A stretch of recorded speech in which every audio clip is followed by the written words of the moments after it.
कांग्रेस का हाथ माफियाओं के साथ, ड्रग माफिया के साथ कांग्रेस खड़ी है, माइनिंग माफिया के साथ कांग्रेस खड़ी है, कैटल माफिया के साथ कांग्रेस खड़ी है, वन माफिया के साथ कांग्रेस खड़ी है, ऑर्गेनाइज्ड क्राइम में लिप्त माफिया के साथ कांग्रेस खड़ी है। और इसीलिए माफिया का उपचार केवल भाजपा है, केवल भाजपा।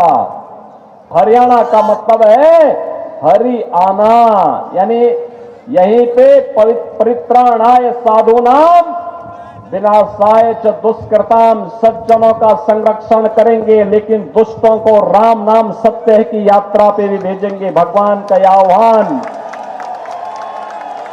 इसी के लिए नाम पड़ा है हरियाणा, कि हरि बार बार आना। हमारा हरियाणा का जवान देश की सीमाओं की रक्षा करने के लिए अपनी जवानी लगाता है, लेकिन सुरक्षा में सेंध लगाने का काम कांग्रेस करती है। सारे बुजुर्गों ने, भाई बहना ने और नौजवानों ने मेरी ओर से राम राम।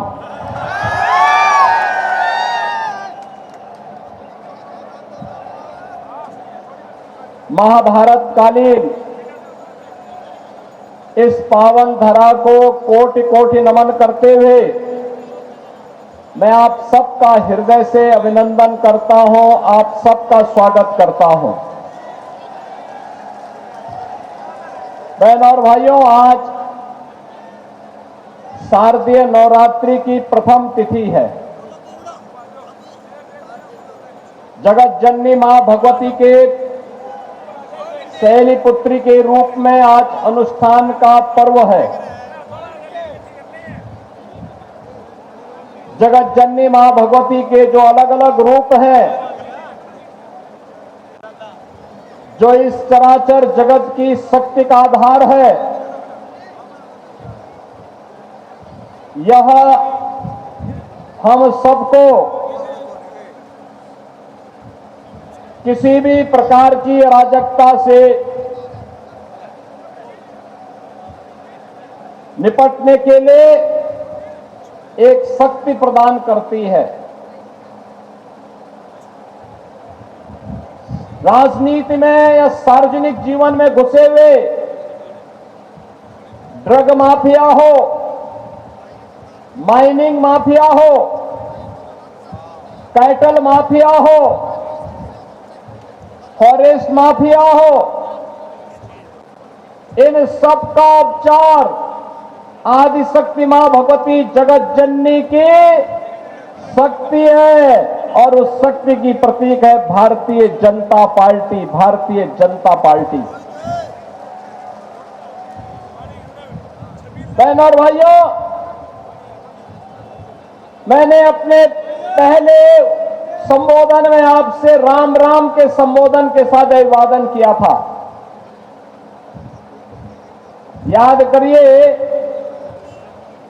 अभी आपके प्रत्याशी पंडित राम कुमार गौतम जी ने भी आपसे यही कहा, राम के बगैर भारत के अंदर काम नहीं चल सकता। राम हमारे रोम रोम में है, रग रग में है, हमारे प्राणवायु हैं, राष्ट्र के प्रतीक हैं। लेकिन हमारे मर्यादा पुरुषोत्तम प्रभु श्री राम 500 वर्षों तक उन्हें उनकी जन्मभूमि पर, वहां पर जन्मभूमि पर प्रभु राम को विराजमान करने से वंचित किया गया। इसका अपराधी कौन है? जब देश गुलाम था, बहनों और भाइयों, उस कालखंड में हम मान सकते हैं कि उस कालखंड में जब देश गुलाम था, हम मान सकते हैं उस कालखंड में मुगल नहीं चाहते थे, अंग्रेजों का शासन आया, अंग्रेज भी नहीं चाहते थे, लेकिन 1947 में तो देश आजाद हो गया था, कांग्रेस के हाथों में सत्ता आ गई थी, देश में भी और उत्तर प्रदेश में भी सर्वाधिक समय तक कांग्रेस को शासन करने का अवसर प्राप्त हुआ था। लेकिन बहनों और भाइयों, राम मंदिर की समस्या का समाधान करने की बात तो दूर, राम मंदिर के निर्माण में बाधा पैदा करने का कार्य ही कांग्रेस ने किया था। और इसीलिए मैं बार बार कहता हूं, इस देश के अंदर लड़ाई सांप है। एक तरफ राम की संस्कृति को मानने वाले लोग हैं, दूसरी तरफ रोम की संस्कृति पर विश्वास करने वाले लोग हैं। हम राम भक्त राम की संस्कृति पर विश्वास करते हैं और कांग्रेस के लोग जिन्हें राम जन्मभूमि पर प्रभु राम लला के 500 वर्षों के बाद विराजमान होने का कार्यक्रम अच्छा नहीं लगता, वे अच्छा इसलिए नहीं लगता क्योंकि वे रोम की संस्कृति पर विश्वास करते हैं, राम की संस्कृति पर नहीं। और इसलिए बहनों और भाइयों, इसीलिए उन्हें भगवान राम और कृष्ण का कीर्तन उन्हें अच्छा नहीं लगता, उसको नाच गाना कहते हैं। जाकी रही भावना जैसी, प्रभु मूर्ति देखी तिन तैसी। इन्होंने भगवान राम के प्रति जिस प्रकार के शब्द कांग्रेस कह रही है, यह कांग्रेस के भ्रष्ट होने का सबसे बड़ा प्रमाण है। बहनों और भाइयों, अयोध्या में 5 सदी के बाद, 500 वर्षों के बाद अगर यह पवित्र तिथि आई, जब 22 जनवरी 24 को प्रधानमंत्री मोदी जी के कर कमलों से रामलला का विराजमान हुआ, तो इसमें भारत की न्यायपालिका की ताकत का एहसास तो देश और दुनिया ने देखा ही, लेकिन साथ साथ बहनों और भाइयों, साथ साथ डबल इंजन की सरकार बड़ी से बड़ी समस्या का समाधान कर सकती है, यह भी साबित होता है। याद करिए, आपने 2014 में मोदी जी को आशीर्वाद देकर के प्रधानमंत्री बनाया, 2017 में मोदी जी के आह्वान पर उत्तर प्रदेश में भारतीय जनता पार्टी की सरकार बनी और 2019 में अयोध्या में राम जन्मभूमि की समस्या का समाधान हुआ और 2024 में प्रभु रामलला अपने भव्य मंदिर में विराजमान हो गए। डबल इंजन सरकार की ताकत का एहसास है। अयोध्या में रामलला विराजमान हो गए और कश्मीर में आतंकवाद की जड़ धारा 370 सदैव के लिए समाप्त हो गई है। बहनों और भाइयों, ये धारा 370 कांग्रेस की देन है। हमारा हरियाणा का जवान देश की सीमाओं की रक्षा करने के लिए अपनी जवानी लगाता है, लेकिन सुरक्षा में सेंध लगाने का काम कांग्रेस करती है। जवान वहां लड़ता है देश के लिए, लेकिन समाज को जाति के नाम पर, क्षेत्र के नाम पर, भाषा के नाम पर, मत और संप्रदाय के नाम पर बांटने का पाप ये कांग्रेस करती है। बहनों और भाइयों, हमारा जवान देश की सीमाओं की रक्षा करता है और हरियाणा के अंदर हमारा किसान, अन्नदाता किसान के रूप में देश के पेट को भरने के लिए अन्न उत्पादन करता है, लेकिन किसानों का शोषण करने का कार्य ये कांग्रेस करती है। याद करिए, 2014 के पहले किसान आत्महत्या करता था, नौजवान पलायन करता था, बेटी और बहनों की इज्जत सुरक्षित नहीं थी, व्यापारी का कोई सम्मान नहीं था, अराजकता चरम पर थी, रोज एक नया घोटाला आता था और उस घोटाले में नौजवान पिसता था, व्यापारी पिसता था, किसान का शोषण होता था। आज तो पिछले 10 वर्ष में आपने डबल इंजन की सरकार का एहसास हरियाणा में किया है। बहनों और भाइयों, हरियाणा का मतलब ही है अन्नदाता किसानों की वो में जो हरित क्रांति के लक्ष्य को पूरा करने में सफल हो। और हरियाणा का मतलब है हरियाणा, यानी यहीं पे परित्राणाय साधूनाम विनाशाय च दुष्कृताम, सज्जनों का संरक्षण करेंगे लेकिन दुष्टों को राम नाम सत्य की यात्रा पे भी भेजेंगे। भगवान का आह्वान, इसी के लिए नाम पड़ा है हरियाणा कि हरि बार बार आना और बार बार इस धरती पर आकर के सज्जन शक्ति के संरक्षण की ताकत देना, और इसी ताकत का एहसास कराने के लिए आज मैं आपके पास आया हूं। बहनों और भाइयों, लोकतंत्र के असली जनार्दन आप हैं। आपसे मैं यही कहने के लिए आया हूं, यह चुनाव हरियाणा के विकास का है, यह चुनाव सुशासन का है, ये चुनाव सुव्यवस्था का है, ये चुनाव हरियाणा की सुरक्षा और राष्ट्रीय सुरक्षा के लिए है। और इसीलिए आपका आह्वान करने के लिए आए हैं, सुरक्षा के लिए, सम्मान के लिए, सुशासन के लिए, समृद्धि के लिए भाजपा आवश्यक है। आपने 10 वर्ष में हाईवे देखे होंगे, स्टेडियम देखे होंगे, स्पोर्ट्स यूनिवर्सिटी हरियाणा में बनता हुआ देखा होगा, IIT, IIM, AIIMS, 1 district 1 medical college, हर घर नल की योजना देखा होगा। ये विकास के वे कार्य हैं जो विकसित हरियाणा की संकल्पना को पूरा करने और विकसित भारत की प्रधानमंत्री मोदी जी की संकल्पना को पूरा करने के लिए डबल इंजन की सरकार के द्वारा आगे बढ़ाया गया है। लेकिन साथ साथ गरीबों के लिए भी, एक तरफ देखो कमबख्त पाकिस्तान है, भूखा मर रहा है, और दूसरी तरफ हिंदुस्तान है, प्रधानमंत्री मोदी जी के नेतृत्व में 80 करोड़ लोगों को फ्री में राशन की सुविधा का लाभ दे रहा है।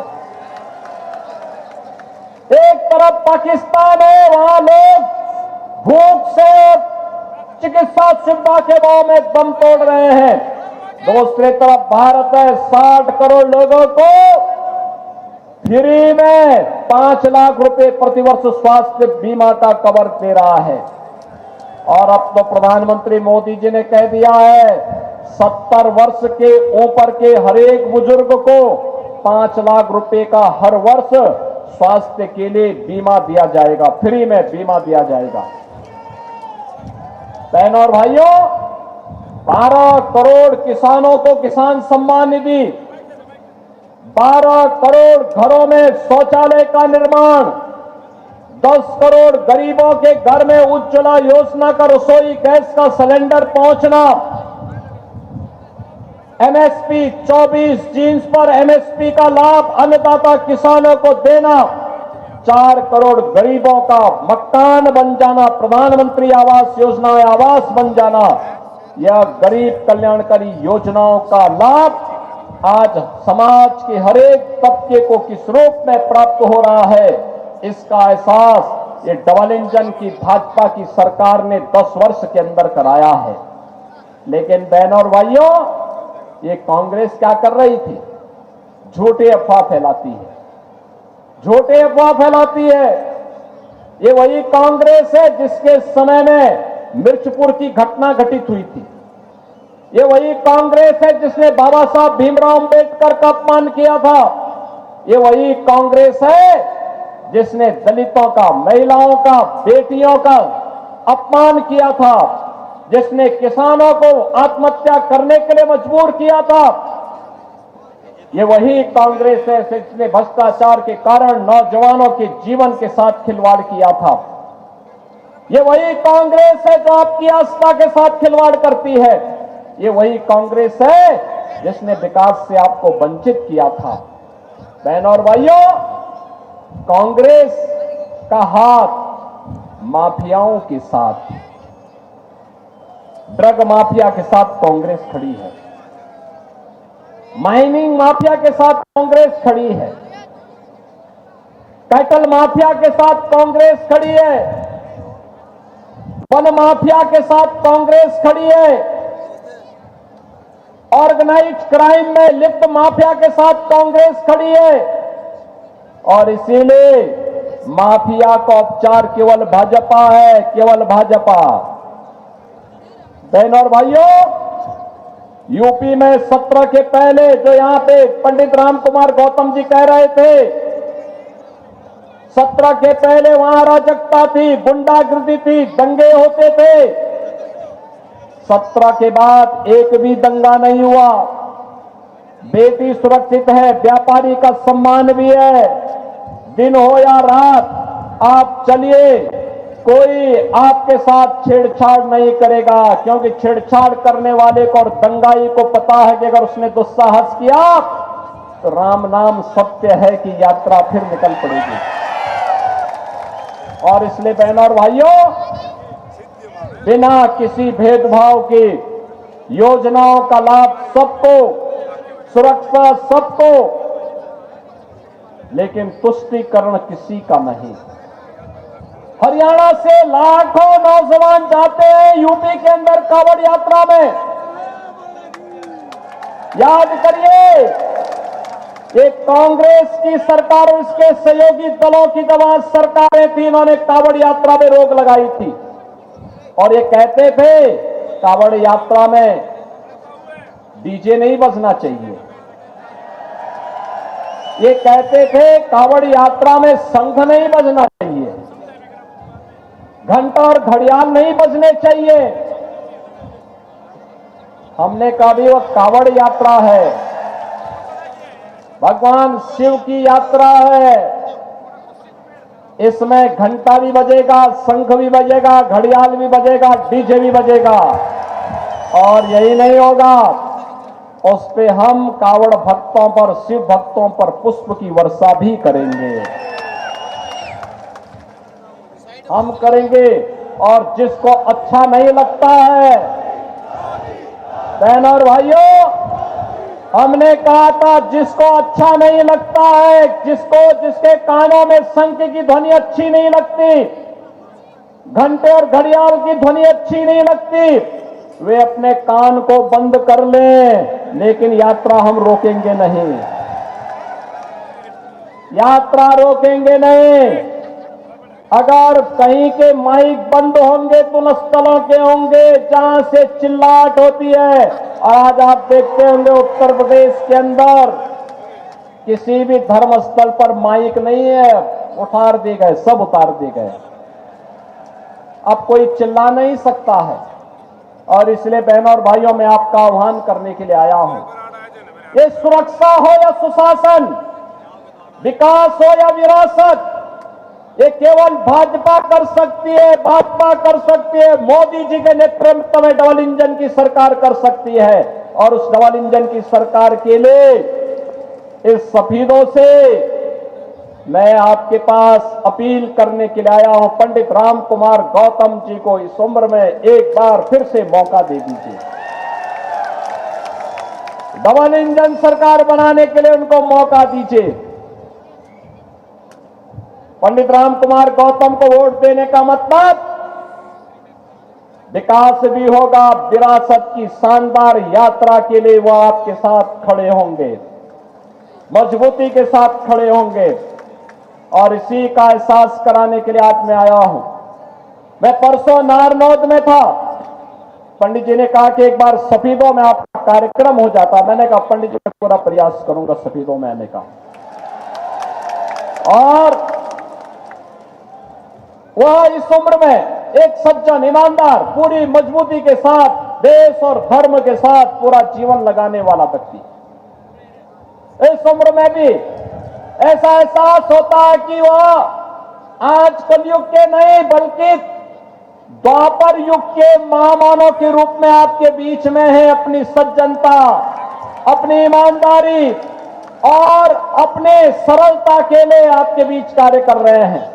और इसीलिए आपका आह्वान करूंगा कि पंडित राम कुमार गौतम जी को भारी बहुमत से विजयी बना करके सफीदों से भेजना है। भेजेंगे, आपका आशीर्वाद मिलेगा, मिलेगा। दोनों हाथ पा करके मुट्ठी बंद करके मेरे साथ बोलेंगे जहां तक मेरी आवाज जा रही है। पंडित जी आप भी आ जाइए। दोनों हाथ उठा करके जहां तक आवाज जा रही है, दोनों हाथ उठा करके मेरे साथ बोलेंगे भारत माता की, भारत माता की, भारत माता की जय श्री राम, जय जय श्री राम।